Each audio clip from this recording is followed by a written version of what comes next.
Good afternoon, everybody. Over the last several days, the United States has been responding to events as they unfold in Ukraine. Now, throughout this crisis, we have been very clear about one fundamental principle. The Ukrainian people deserve the opportunity to determine their own future.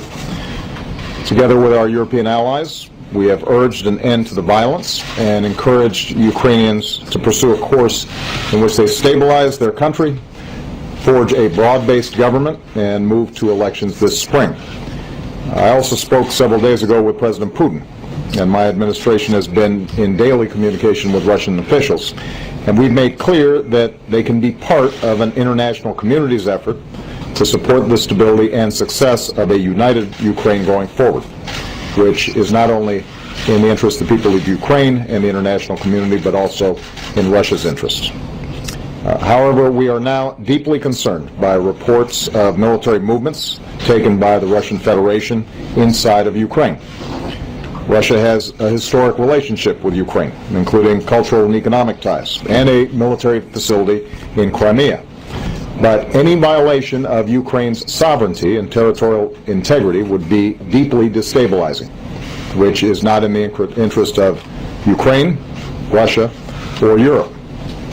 It would represent a profound interference in matters that must be determined by the Ukrainian people.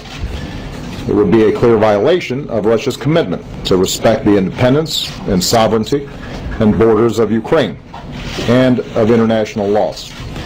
And just days after the world came to Russia for the Olympic Games, it would invite the condemnation of nations around the world.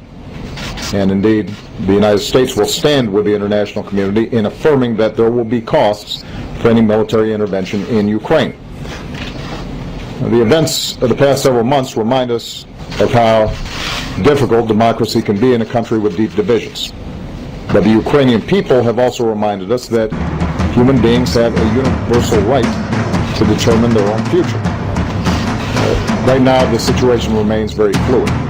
Vice President Biden just spoke with the Prime Minister of Ukraine to assure him that in this difficult moment, the United States supports his government's efforts and stands for the sovereignty, territorial integrity, and democratic future of Ukraine. I also commend the Ukrainian government's restraint and its commitment to uphold its international obligations. We will continue to coordinate closely with our European allies.